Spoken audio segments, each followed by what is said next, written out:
That was the year for my healthy birthday gift. My daughter bought me a water bottle and filled it with, are you ready for it? She filled the water bottle she bought me as a gift with fat-free jelly beans because, after all, they were fat-free.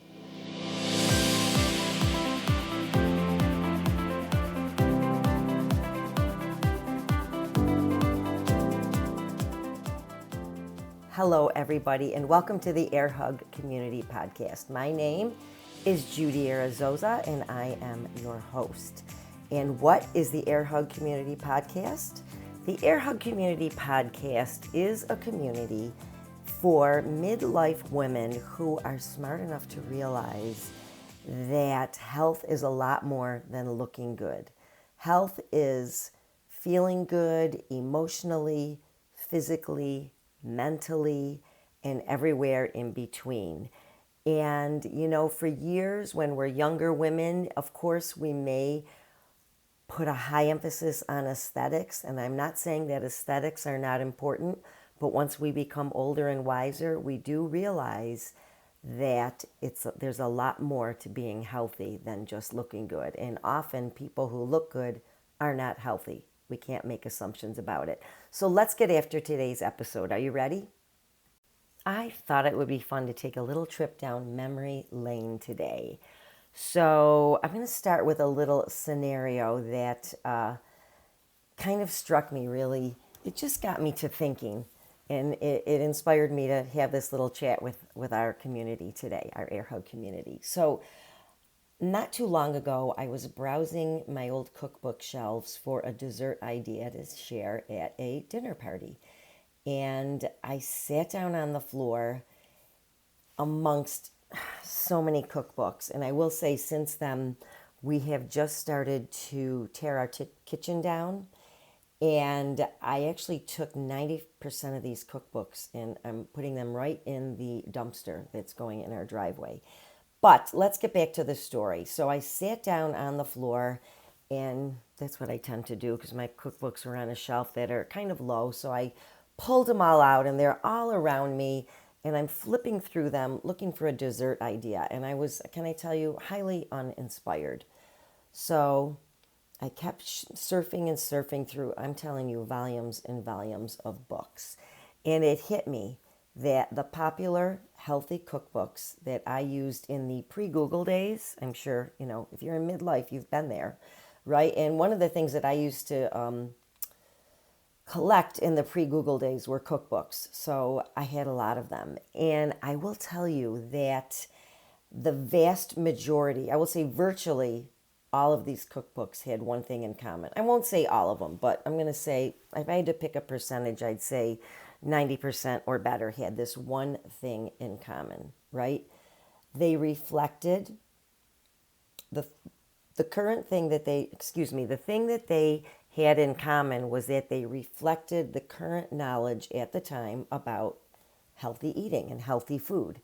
And in those days, remember, Google may have existed and the internet existed, but it was not mainstream yet. So I'm talking about like the mid 90s to maybe to the early 2000s. And by then we had Google, but I was still really into buying cookbooks. So the thing they had in common about healthy eating at the time is that it was all about low fat and fat free. And there were so many creative recipes that were catering to the low fat and fat free lifestyle. And the thing I remember most about that period in time is that I was always hungry. Was definitely always hungry, and I was definitely a disciple of the fat-free, low-fat movement because I didn't know any better, and that was considered the healthiest way to eat at the time. And so I thought it was so interesting. One of the things that I noticed was maybe later, because I didn't think it was a big deal. I think I noticed it a little bit later because as the trends in healthy eating started changing a bit, I started realizing just how much sugar and carbohydrates there were, and not healthy ones, in these recipes and in these foods and even in processed foods that we could buy. Does anybody remember Snackwells?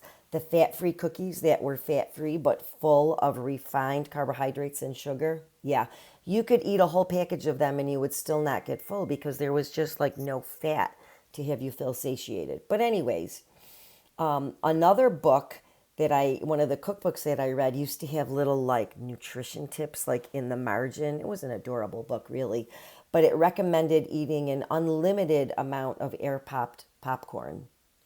Oh, yes. We all had our air popped popcorn, right, that we used to buy, or I used to make it in the microwave. I even had a air popper, but I would never put the butter on it, right? There was nothing to get the salt to stick to it. Basically, it tasted like warm cardboard. But anyways, do you remember that? I'll bet you some of you are laughing right now that you remember that, right? Anyways,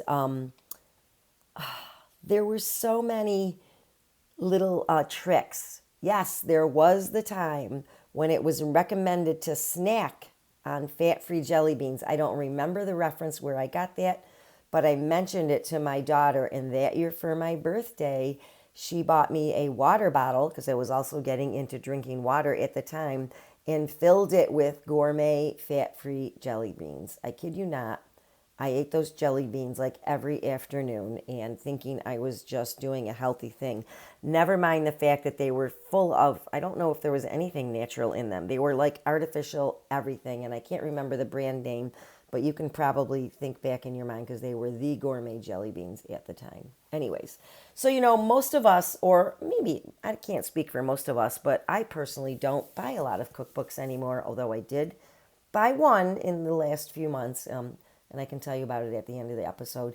And I haven't really thumbed through it yet, but I'm excited to. But anyways, why don't we buy cookbooks anymore? Well, because a lot of times we can find what we want online for free.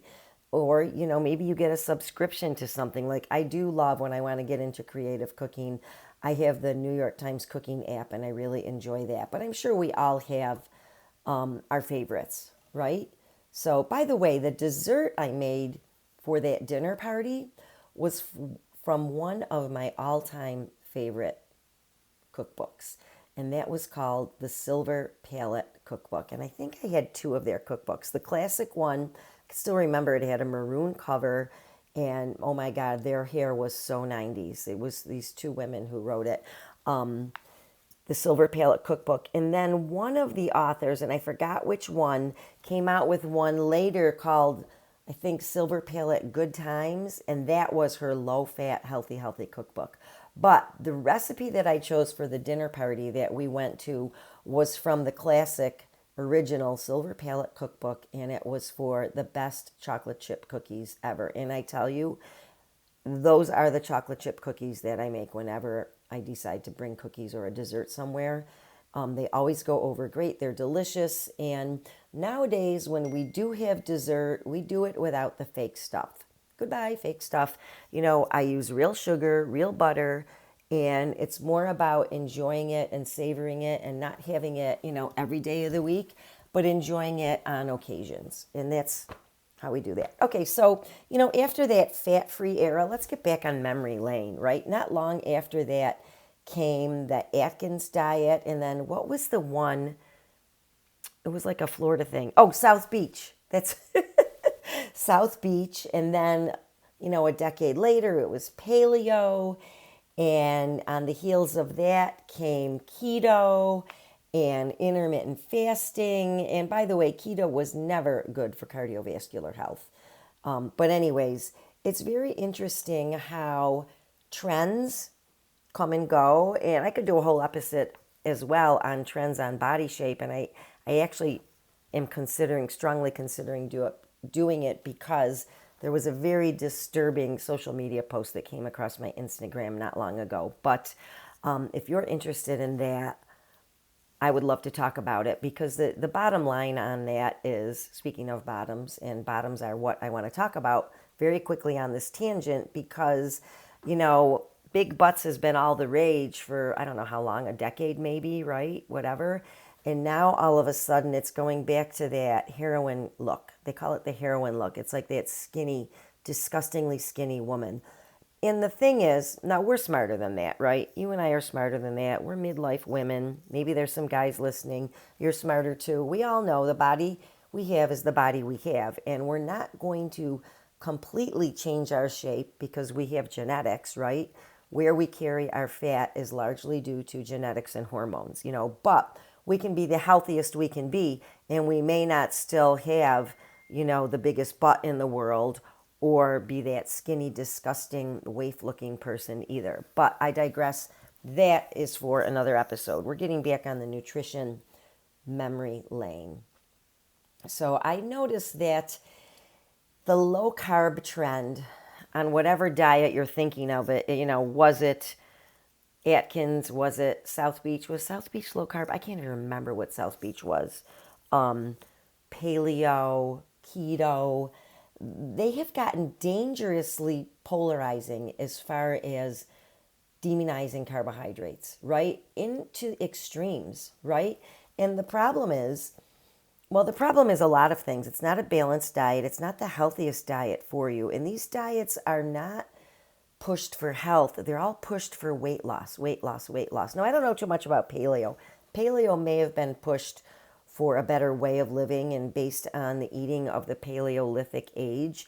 But, the lifespan of people in the Paleolithic age is not something we would aspire to. In fact, most of us listening to this would have been dead by now if we were living in the Paleolithic age. So just, food for thought there, right? No pun intended. Okay, maybe pun intended. But let's go back. What I have noticed over the years, and you can observe it too, is that these diet trends tend to be very polarizing. We go low fat. No, everything's got to be fat free. Fat is bad. Then all of a sudden, carbohydrates are bad. Now you're seeing a lot of people like trying to manage their glucose. So glucose is bad. And it's not so much that glucose is bad, is that you want to remain insulin sensitive. We don't want to become resistant to insulin, but everyone is demonizing glucose. Well, by the way, a word about glucose. Glucose is the number one fuel for our brain. So we do need to produce some glucose in our bloodstream to travel to our brain so that our brain can function, right? And we can either get that from ingesting glucose, and various sugars, or from the foods that we eat. And so we can go into that a little bit later if you want. But I think it's really interesting that my point is that these diet extremes, these trends in dieting tend to get very extreme.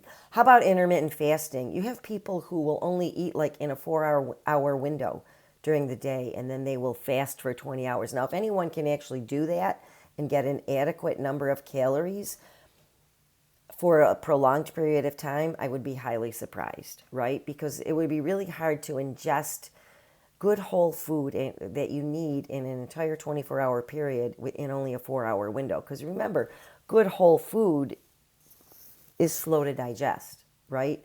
We're not talking about things made from flour or things that are highly quickly digestible. Fats are also take a long time to digest. Did you ever eat a peanut butter sandwich and find that you are full for a long time? Or maybe you had a little date with the peanut butter and the spoon, and it does hold your fullness, right? It's just fats are slower to digest. But anyways, I think it's important to point out that our knowledge about healthy nutrition is a work in progress. And what we thought was the healthiest thing, decades ago may not be the healthiest thing now. And that's why people do research studies, right? Which I think is wonderful. And I hope these things continue to go on. I think where we have the little problem is that people tend to take information out of context, right? And they go to the extremes. Like if some fats are bad for you, then all fat is bad for you. If some carbohydrates are bad for you, then all carbohydrates are bad for you, right? And it doesn't work that way at all. Here are some general rules to keep in mind, okay? So when you're sorting out how you want to eat for your best health, right, you can kind of keep these things in mind. So number one is that whole is always an optimal choice over processed. For example, whole potatoes with skin on or other root veggies are much more beneficial to you, closer to their whole state versus something that's been highly processed, like a whole grain that's been highly processed into a flour with all the fiber taken out of it, right? So whole or minimally processed is better for our digestion, better for our body. We can use these foods better. It's better for our GI system to eat foods closer to their whole form. Does this mean that we're never going to eat sugar or flour? No. It just means that we're going to eat the processed things more sparingly and prioritize the whole version of foods more often, right? So whole, even meats, if you eat meat, more whole and minimally processed versus something like bacon, which is very much processed and has additives in it. Get it? Like beef jerky. You're going to actually go for maybe a piece of grass-fed steak that you're going to cook, and enjoy. That's what I'm talking about. All right, so let's talk about another example of whole versus processed. Fruits over fruit juices, right?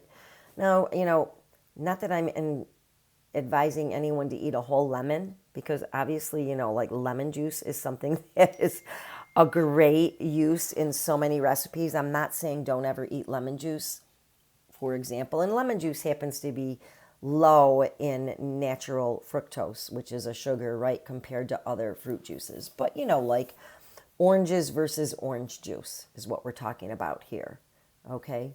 All right, so the next guideline I want to say is that vegetables are nutrition powerhouses, and that's why a plant-forward approach is beneficial. Do we have to be vegan? If you want to be vegan, go ahead, but you don't have to be vegan, all right? Throwing in a few vegetarian or vegan meals in your rotation can be very helpful, as well as prioritizing vegetables in at least two of your meals throughout the day. However many meals you eat is up to you. Some people generally eat between, I would say, 2 and 5 meals per day. But you definitely want to have a significant amount of vegetables at 2 of those meals. Or maybe you just spread that significant amount of vegetables over however many meals you generally eat. So a word about nuts. Let's back up and talk about protein.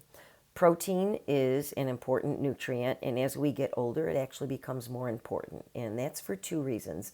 Number one is that it's harder for us to digest protein, and I cannot remember the resource I got that from.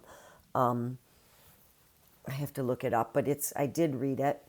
And number 2 is that we are working to maintain the muscle that we have. And if you have been listening to this past several episodes, you know that exercise to maintain strength and muscle mass beginning at about age 30, but you really should begin it in your 20s and even earlier, is super, super important to maintain a healthy body. Well, if you're working to build muscle, you have to eat enough protein so that when you do your workouts, because a strength training workout is all about causing microscopic tears to your muscles. And then when those microscopic tears are repaired, you end up with a stronger muscle. So what do you think you need to repair those microscopic tears? You got it.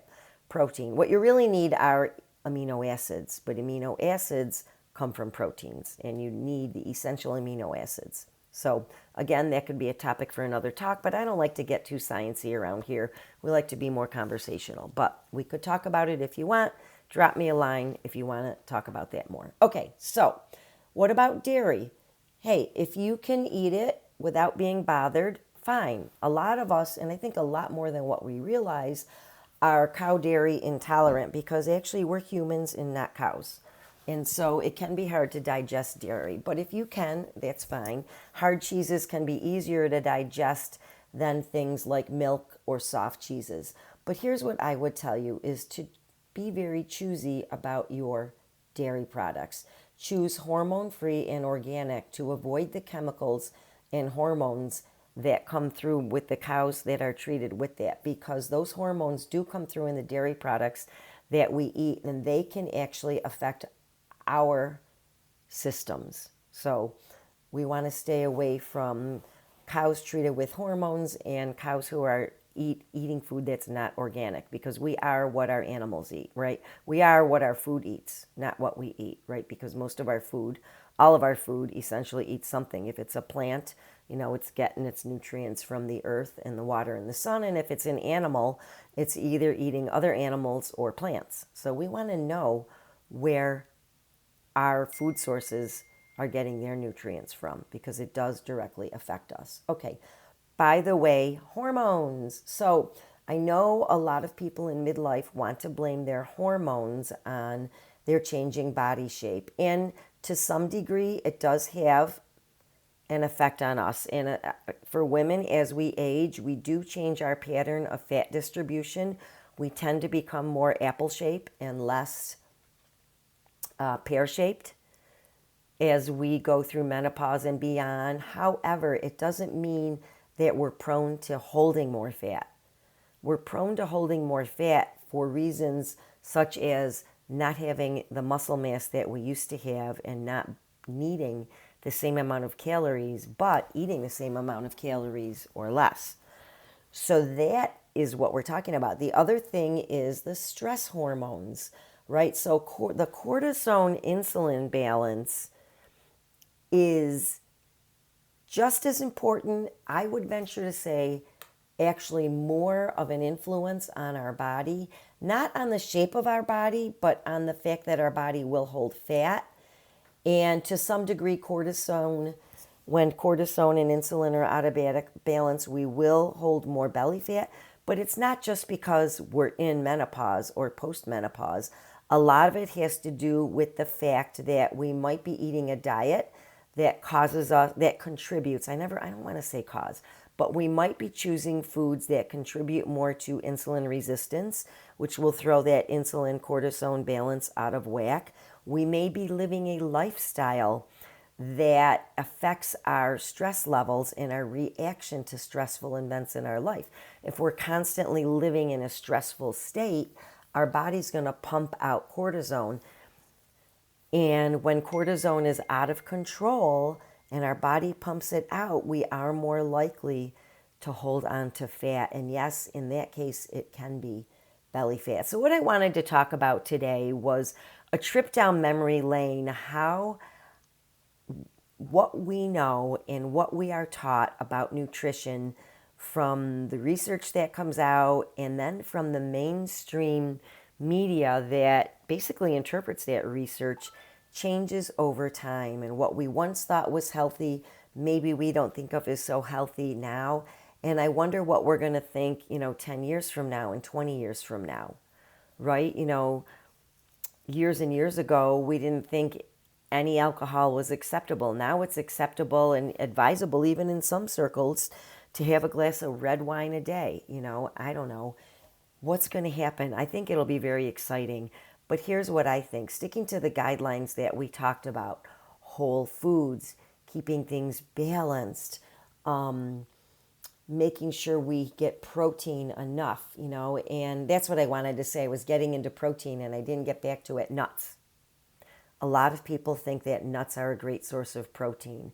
And I'm here to tell you, and I've probably said this on episodes prior to this, nuts are only 25% protein, roughly, and 75% fat. Now, that's not exactly true because there are some carbohydrates in nuts, but they are the vast majority of the macronutrients, i.e. calories, that come from nuts are fats.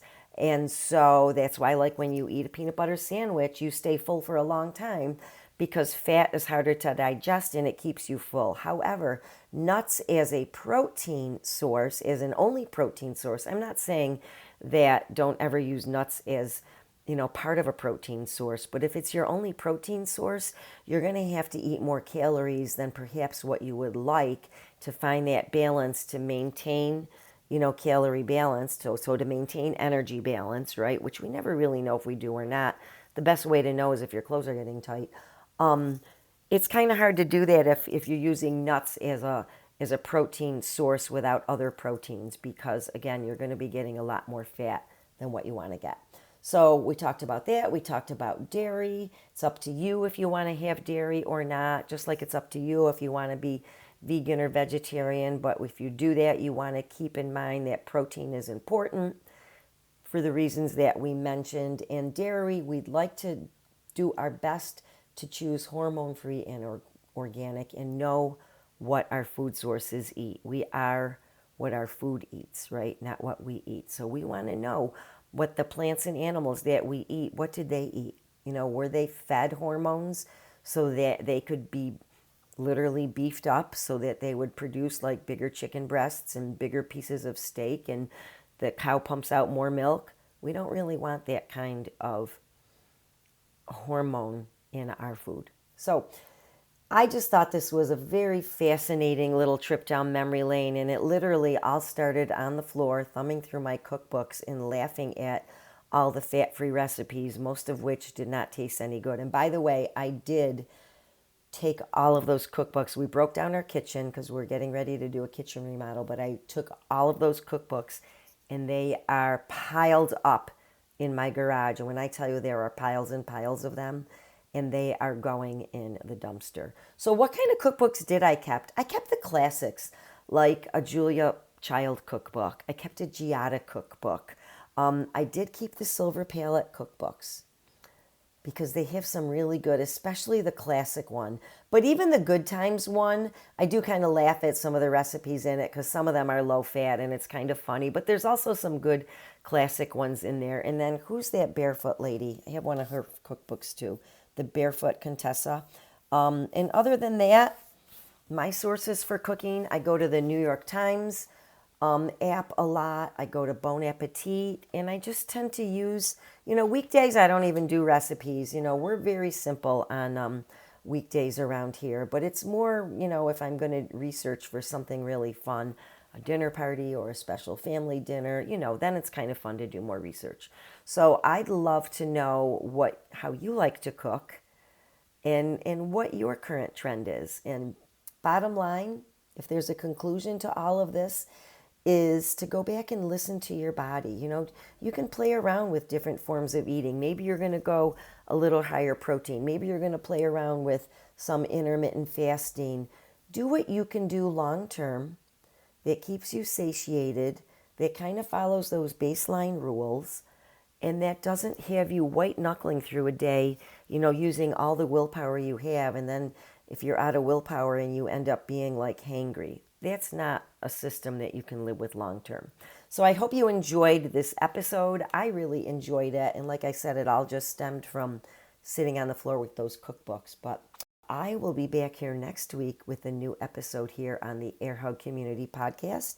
And if you have someone that you know who you think would be a good fit as a guest here on the Air Hug Community Podcast, reach out to me and send me their information, and we can see if they might be a good fit. Who knows? They might have some great insight that we would all love to talk about. Anyways, thank you so much for joining in today. And if you like this podcast, share it on your social media. Thank you so very much. And remember to go ahead and post a review on whatever app you're listening to this on, such as Spotify or Apple, because reviews are the lifeblood of podcasts. Thanks again, and we'll see you here next Tuesday.